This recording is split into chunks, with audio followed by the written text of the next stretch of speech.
16મો પાઠ જાત્રા અડુન ઉપર અડુન. બરાબર. અહીંયા જુઓ પ્રકાર છે સંવેદન કથા. સંવેદન એટલે લાગણીવાળી કથા. જે આપણે વાંચીએ તો આપણા અંદર લાગણી પેદા થાય, ભાવ પ્રગટ થાય. બરાબર, એને કહેવાય સંવેદન. નહીં કહેતા કે કોઈ એવા પ્રસંગ એવી વાત આપણે રૂવાટી ઊભી થઈ છે, હે ને, વાંચવાથી એવું ચિત્ર જોવાથી, એવું પિક્ચર જોવાથી, મૂવી જોવાથી, એવી સિરિયલ જોવાથી, એવી કોઈ ઘટના વિશે જાણવાથી, તો આ બધું જે હોય એને કહેવાય સંવેદન કહેવાય. બરાબર. તો એઝ યુઝ્યુઅલ પાઠ વાંચી લેવાનો. બરાબર. એમાં વાક્ય કોણ બોલ્યું હતું, ઘટનાક્રમમાં ગોઠવવાનું, એ બધું પૂછાઈ શકે છે. શબ્દાર્થ મોસ્ટ ટાઈમથી, શબ્દ સમૂહ મોસ્ટ ટાઈમથી, રીડિંગ મોસ્ટ ટાઈમથી ખાસ તૈયાર કરી દેજો. આપણે એની ફ્રીજ પણ લંબાડી હતી, તો તૈયાર ના કરી તો કરી દેજો. વાંચીના પ્રશ્નોના જવાબ. બરાબર. દાઈ, દાઈનો અર્થ થાય કે આપનાર, દેનાર. બરાબર. કદાચ એવું પૂછાય કે દાઈ શબ્દનો અર્થ આપી અને આવા શબ્દો લખો તો તમે પાછા કન્ફ્યુઝ થઈ જાય કે અમને શબ્દ તો આવડે, પણ દાઈ એટલે શું? બરાબર. એનો અર્થ લખી દાઈ એટલે દાયણ છે. હા, કારણ કે શબ્દ ઉપરથી તમે અનુમાન એવી રીતે લગાવો. દાઈ એટલે દેનાર, આપનાર.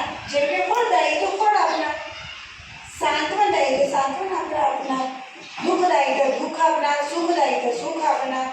હે ને? બરાબર. તો એવા શબ્દો જોઈએ છે. સ્થાનિક ભાષાના શબ્દો છે, તમારી ભાષામાં તમને આવડત છે.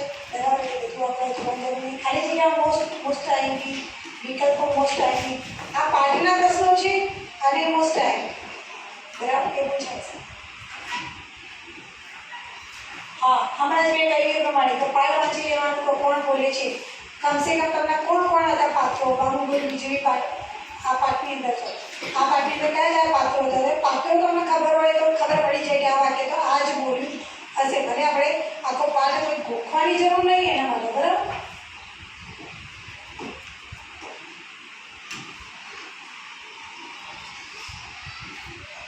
પ્રશ્નોના જવાબ.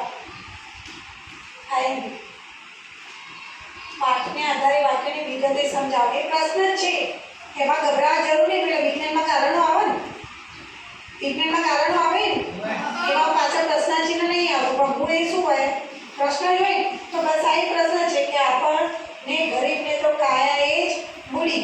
એટલે અહીંયા સમજાવવાનું તો શરીરનું મહત્વ. કાયા એ જ મૂડી, મૂડી એટલે મિલકત, કાયા એટલે શરીર.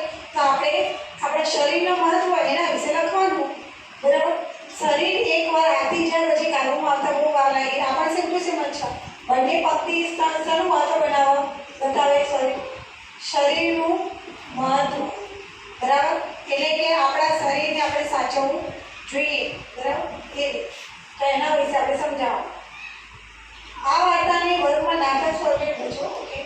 એ લખવાની જરૂર છે. મેં કરેલો પ્રવાસ. હા, એ બધાય મેં કરેલો પ્રવાસ નિબંધ પૂછાય, અથવા તો પ્રવાસની પરવાનગી માંગતો પિતાને લખવાનો પત્ર. બરાબર. તો મંજૂરી આપતો પત્ર, એ પત્ર તરીકે પણ પ્રવાસનો પૂછાય, નિબંધ તરીકે પણ પૂછાય. મારો યાદગાર પ્રવાસ.